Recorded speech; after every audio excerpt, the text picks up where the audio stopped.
성경 말씀 봉독하겠습니다. 마태복음 24장 44절 말씀입니다. 마태복음 24장 44절. 이러므로 너희도 준비하고 있으라. 생각하지 않은 때에 인자가 오리라. 아멘. 한강수 목사님 나오셔서 말씀 전해 주실 때 많은 은혜 받으시기 바랍니다.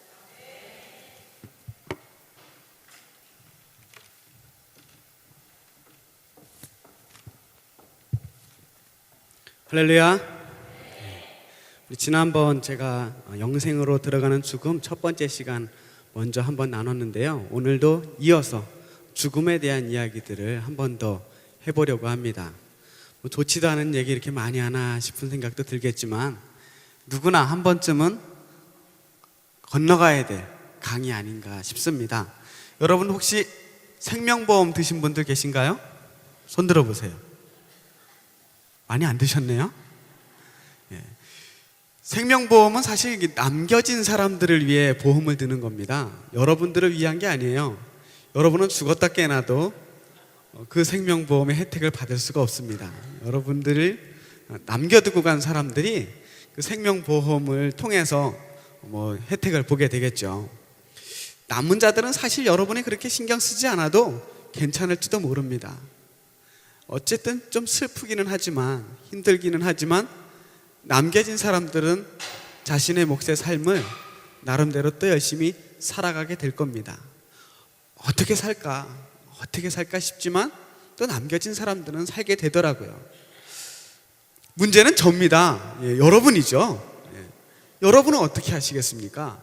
죽는 사람들 말이에요.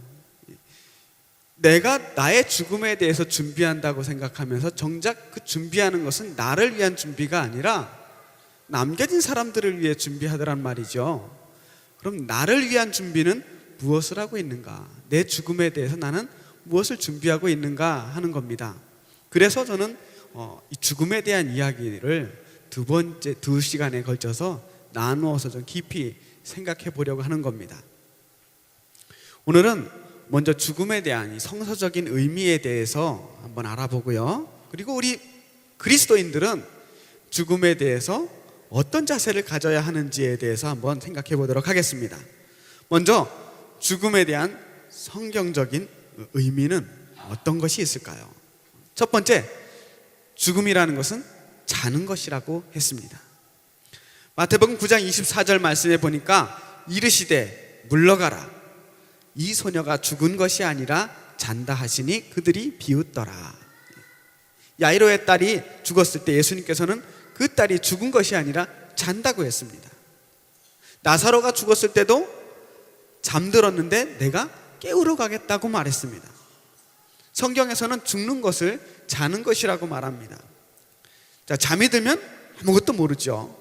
그런데 잠깐 눈 감았다 뜬 것 같은데 너댓 시간 혹은 8시간 이상 훌딱 지나가 버릴 때가 있습니다. 죽음은 하루 종일 수고로운 몸이 저녁이 되어서 침상에서 편히 누워 잠을 자는 것과 같습니다. 여러분 잠잘 때 두렵습니까? 자야 돼. 무서워. 아기들은 그런다 그래요. 갓난아기들은 잠을 자면 자기가 어떻게 되는지를 몰라서 그래서 잠을 안 자려고 그렇게 운대요. 졸리면 잠자는 게 두려워서.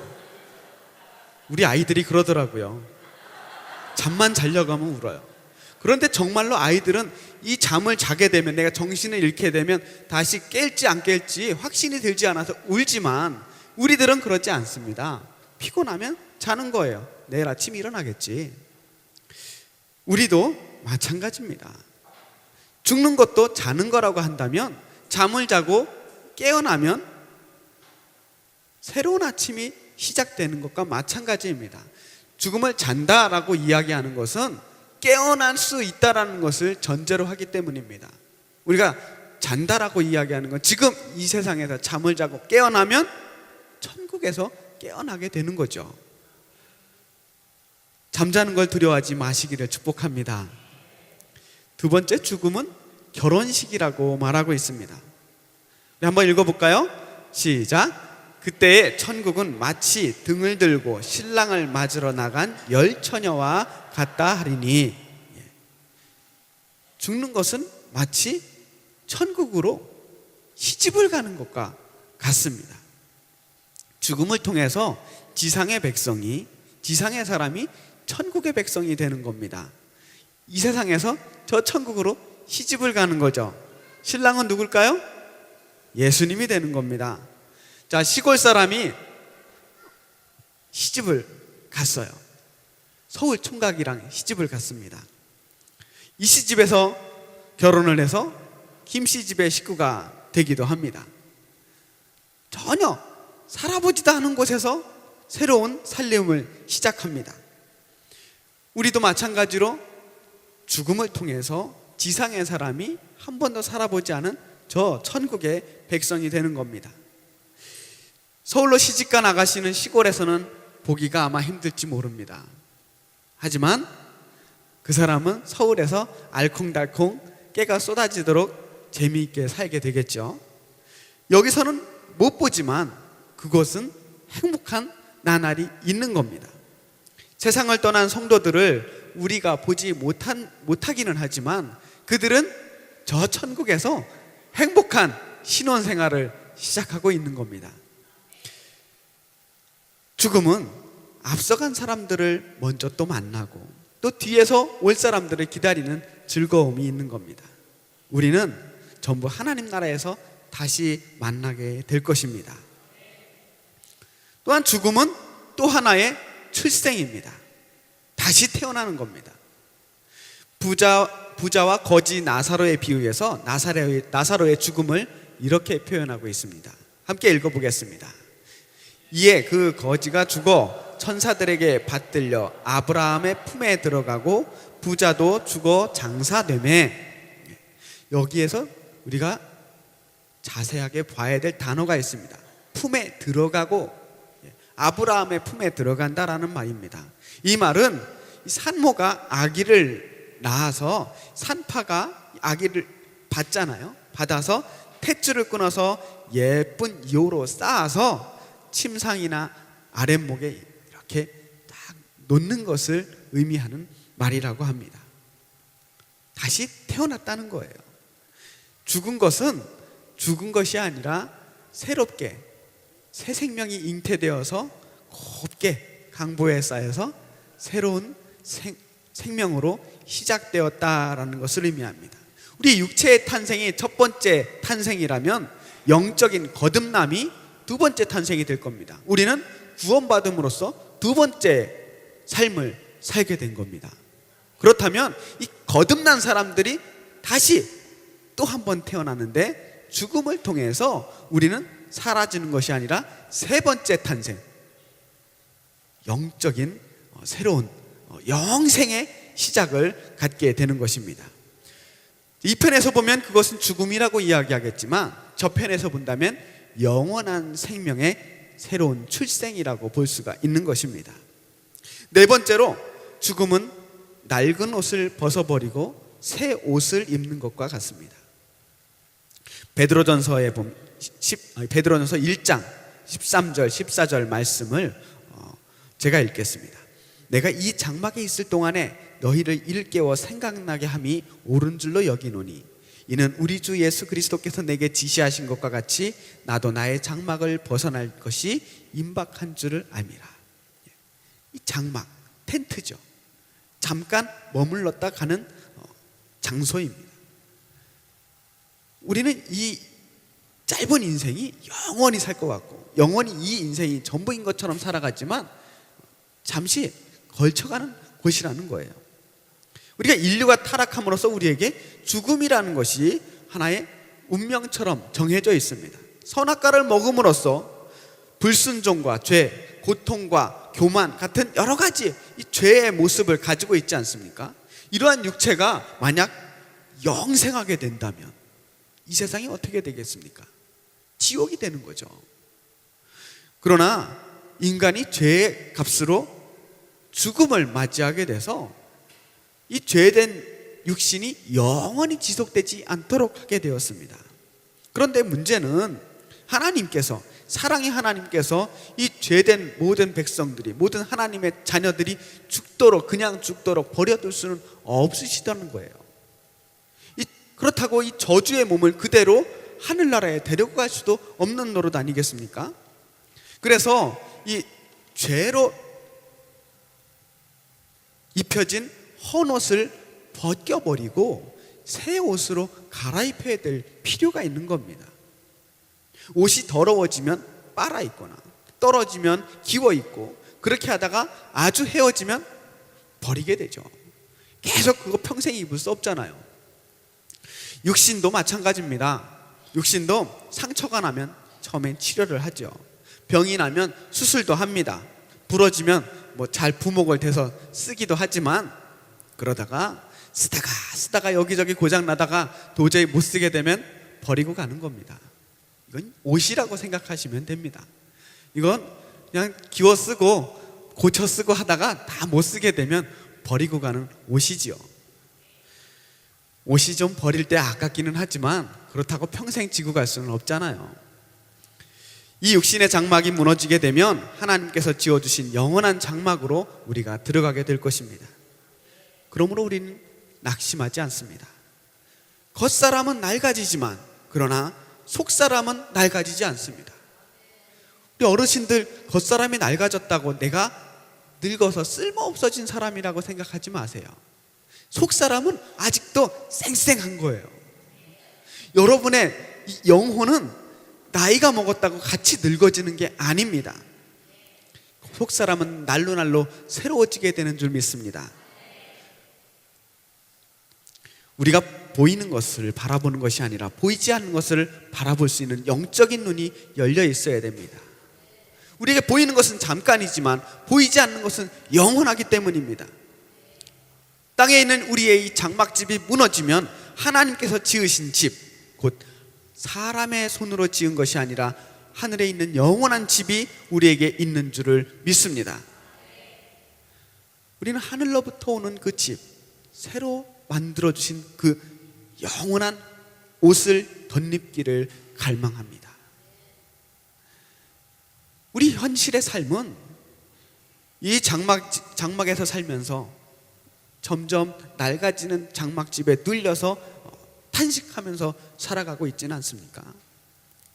우리가 이 육신의 장막은 언젠가는 벗어버려야 될 그러한 헌옷이라는 사실을 기억하시기 바랍니다.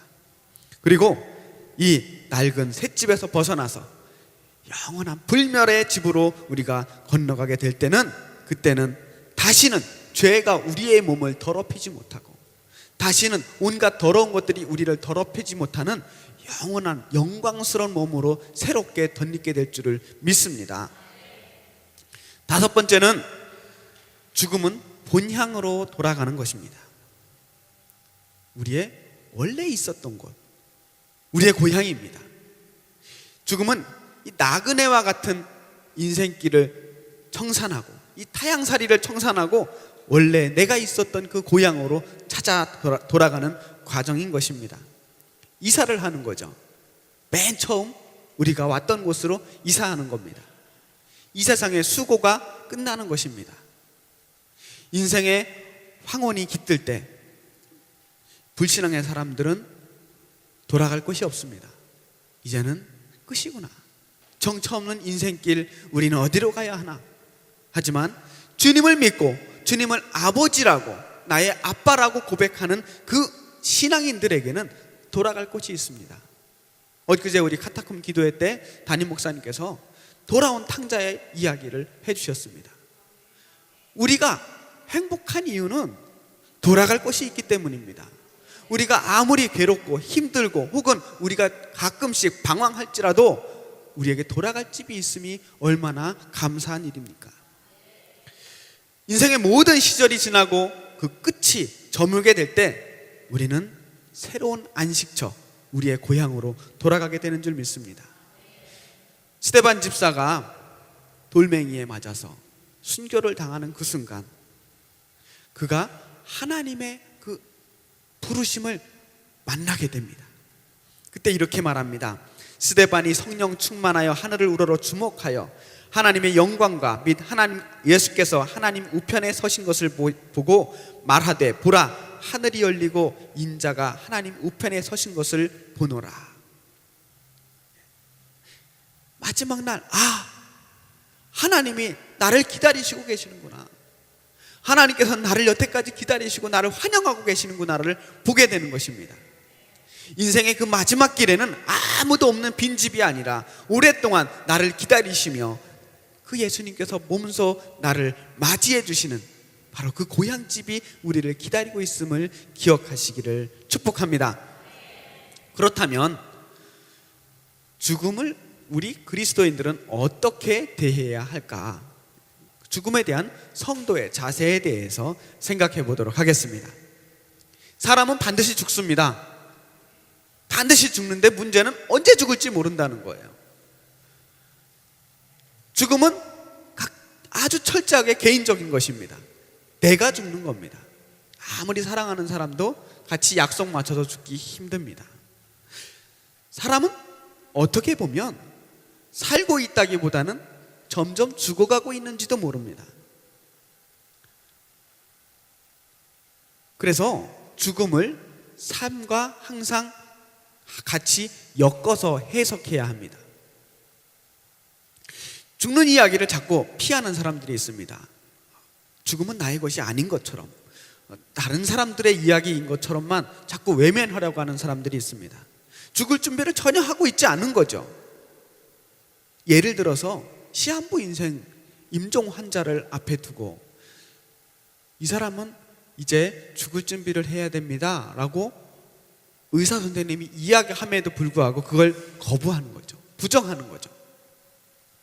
찾아갈 때마다 죽을 얘기는 하지 않고 하나님이 반드시 살려주실 겁니다. 하나님이 틀림없이 당신을 기적으로 일으켜 주실 겁니다 라고만 이야기하는 것도 잘못된 이야기라는 거예요.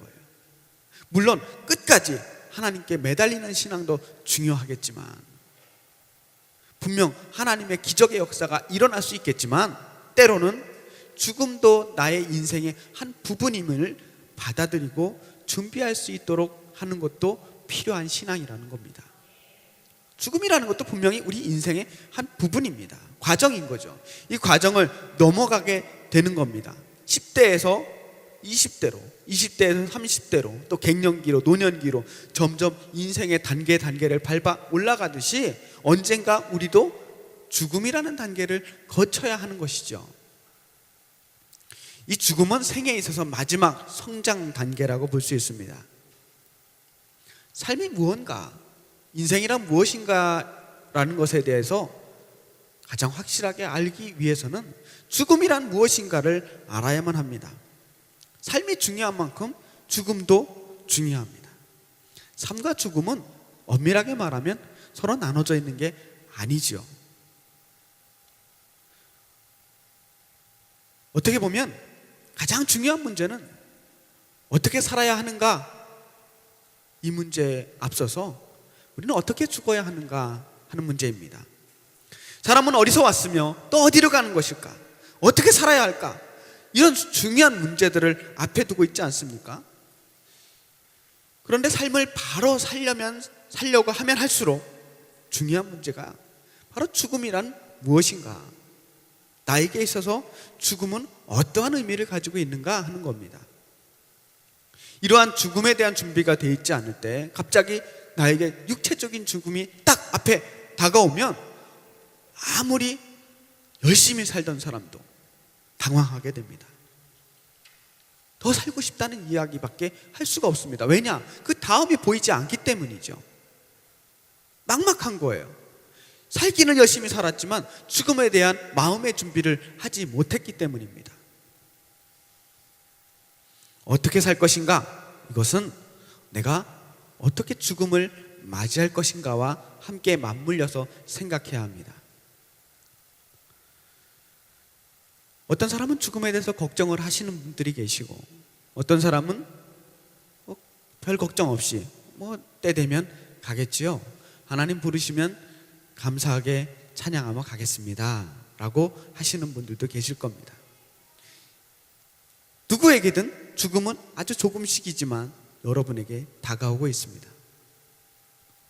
인생은 사형 선고를 받은 죄수들이 한 사람씩 감방에서 형장으로 끌려가는 사람을 바라보면서 자기의 순서를 기다리는 것이다 라고 키에르케고르라는 철학자가 말했습니다. 누군가는 분명히 가요. 우리도 언젠가 가겠죠. 순서를 기다리면서 초조하게, 불안하게 다음 순서는 누굴까? 내 순서는 언제쯤 돌아올까? 하고 기다리는 거죠. 혹 여러분들이 다른 사람들보다 몇 년 혹은 몇십 년 더 살 수는 있겠지만 누구도 그 길을 피할 수는 없는 거죠. 우리가 수많은 위인전을 읽습니다. 그 위인전의 제일 마지막에 이렇게 끝나죠. 그는 몇 년, 몇 월, 며칠 죽었다는 거예요. 죽음보다 더 확실한 사실은 없습니다. 그런데 그 죽음이 언제 올지에 대해서는 도무지 알 수가 없어요. 그것보다 더 불확실한 것도 없습니다. 우리는 죽음과 아주 가까운 곳에서 살고 있지만 그러나 아주 멀리 있는 것처럼 생각하며 살고 있습니다. 저나 여러분이나 건강한 듯 아주 멀쩡하게 살아가고 있지만 누구든 하나님께서 부르시면 오늘이라도 가야 하는 것이 또 우리들 아닙니까? 이런 식으로 표현해 본다면 내가 살고 있다는 말은 정말 우리가 죽어가고 있구나 라는 말을 전제하고 있는 것입니다. 우선 우리 몸뚱이가 죽는 것만 죽는 게 아닙니다. 다른 것들이 하나씩 죽어가고 있지 않습니까? 어릴 때 희망들이 죽어갑니다. 젊었을 때 이상도 묻히고 우정도 죽어갑니다. 몸도 점점 낡아집니다. 이빨도 빠지고 눈도 희미해지고 머리카락도 빠지고 쭈글쭈글해지고 몸에서 좋지 않은 냄새도 나고 뼛속이 자꾸 비어간다 그러고 뭐 자꾸 부러지면 잘 낫지도 않고 마음도 점점 슬퍼지죠. 기억력도 점점 감퇴가 되어서 이름도 잘 외워지지 않고 매일매일 기억나던 것도 깜빡깜빡 할 때가 있습니다. 자꾸 전화기가 냉장고에 들어가는 거죠. 여러분, 그렇게 조금씩 우리도 모르는 사이에 죽음과 가까이 가고 있는 겁니다. 이 좋은 날, 이 아름다운 날, 이 맑고 화창한 날에 유쾌한 제목으로 설교할 수도 있지만 왜 죽음에 대해서 설교할 수밖에 없는가? 그것은 죽음 이후에 오는 문제들이 있기 때문입니다. 죽음에 대한 준비를 하지 않으면 오늘 우리의 이 하루의 즐거움이 무슨 의미가 있겠습니까? 그렇다면 우리 죽음에 대해서 우리 크리스찬들은 어떤 자세를 가져야 될까? 살아도 좋고 죽어도 좋다는 담대한 믿음의 자세를 가져야 합니다. 좀 긴 말씀이지만 제가 성경 말씀을 하나 읽겠습니다. 빌립보서 1장 20절에서 25절 말씀입니다. 나의 간절한 기대와 소망을 따라 아무 일에든지 부끄러워하지 아니하고 지금도 전과 같이 온전히 담대하여 살든지 죽든지 내 몸에서 그리스도가 존귀하게 되게 하려니 이는 내게 사는 것이 그리스도니 죽는 것도 유익함이라. 그러나 만일 육신으로 사는 이것이 내 일의 열매일진데 무엇을 택하야 할지 나는 알지 못하노라. 내가 그 둘 사이에 끼었으니 차라리 세상을 떠나서 그리스도와 함께 있는 것이 훨씬 더 좋은 일이라. 그렇게 하고 싶으나 내가 육신으로 있는 것이 너희를 위하여 더 유익하리라. 내가 살 것과 너희 믿음의 진보와 기쁨을 위하여 너희 무리와 함께 거할 이것을 확실히 아노니. 아멘. 살든지 죽든지 다 주님이 하시는 대로 하겠지만, 살아도 좋고 죽어도 좋지만 오늘 나에게 주어진 나의 일에 최선을 다해 살아간다고 하는 고백입니다. 만약 여러분이 내일 밤 12시에 죽게 된다면 여러분은 오늘 무엇을 하겠습니까? 계획표가 나오십니까? 죽을 준비를, 저는 밥을 준비하겠습니다. 존 웨슬리는 이렇게 대답했습니다. 예, 나는 그 남은 시간을 이미 작정한 대로 보낼 것입니다. 오늘 밤과 내일 아침은 글로체스터에서 설교하고, 오후에는 특수버리로 가서 설교할 것이고, 밤에는 회의를 가질 것입니다. 그리고 밤 10시에 잠자리에 들 것이고, 당신이 말하는 내가 죽을 시간이라는 12시에는 영광 중에 깰 것입니다. 늘 살아가던 대로, 나에게 주어진 그 일 하던 대로 그냥 살아가다가 부르시면 가겠다는 겁니다. D.L. 무디 선생님이 한 번은 풍랑을 만나게 되었습니다. 바다에서 엄청난 풍랑을 만났는데 그런 와중에도 기지개를 펴면서 이렇게 고백했다고 합니다. 죽으면 천사들과 하나님을 찬미할 것이고, 살면 형제들과 하나님을 찬미할 것입니다. 살든지 죽든지 나의 삶은 변함이 없습니다. 하나님의 크신 뜻에 맡기고 두려움 없이 살아가는 자세가 필요한 것입니다. 만약 예수님이 우리가 죽기 전에 먼저 재림하신다면, 그렇다면 계시록 22장 20절 말씀처럼 이것들을 증언하신 이가 이르시되 내가 진실로 속히 오리라 하시거늘 아멘. 주 예수여 어서 오시옵소서. 주님 오시면 아멘, 예수님 어서 오세요, 기다렸습니다, 맞이하면 되는 겁니다. 또 하나님께서 예수님이 오시기 전에 우리를 불러가신다면 우리 예수님께서 하셨던 대로 아버지, 내 영혼을 아버지의 손에 부탁하나이다 라고 말씀하며 하나님께 우리의 영혼을 맡기는 겁니다. 또 우리는 어떤 자세로 죽음을 맞이해야 되는가? 우리 모두는 죽음을 준비해야 합니다. 나그네로서 집에 돌아갈 준비를 해야 됩니다. 매일매일 우리가 죽음을 사는 법을 익혀야만 합니다.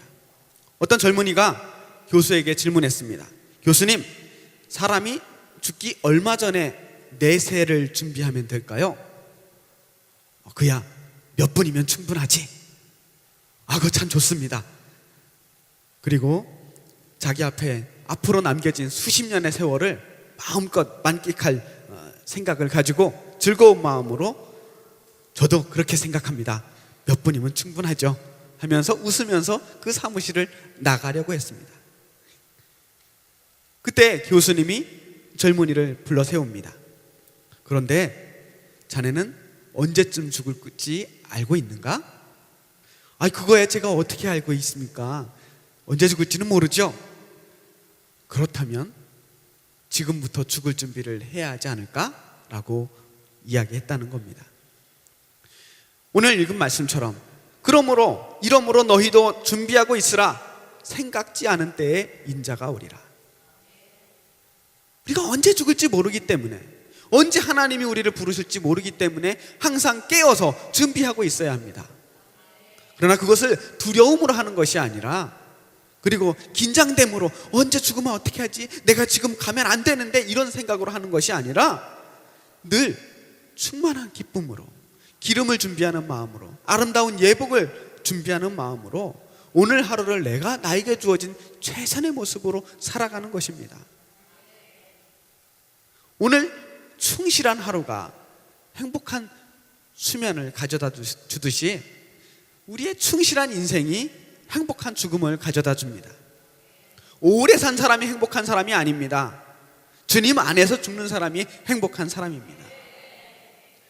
우리의 죽음과 다음에 우리에게 남겨질 영원한 생명을 준비한다면 오늘의 삶을 우리가 충실히 여길 수밖에 없습니다. 이 땅에 너무 집착하는 것도 아닙니다. 이 땅에 집착하면서 내일을 잊은 듯이 사는 것은 올바른 삶이 아닙니다. 그렇다고 앞으로 남겨질 내세를 준비한다고 현세의 삶을 등한히 하는 것도 아닙니다. 우리가 이 세상에 살아가기는 하지만 이 세상 중심으로 땅에 발을 붙이고 다시는 이 땅을 떠나지 않을 것처럼 살아가는 것도 안 됩니다. 우리의 시민권은 하늘에 있음을 기억하시기 바랍니다. 그래서 죽음이 임박했을 때 절망하거나 당황하지 마시기 바랍니다. 사는 동안에는 믿음으로 살기를 원합니다. 또한 주님 앞에 갈 때에도 믿음으로 영광 중에 나아가기를 진심으로 소원합니다. 내 평생 소원 이것뿐. 주님께서 부르실 때에 영광 중에 주님 앞에 설 수 있기를 주님의 이름으로 축원합니다. 기도하겠습니다.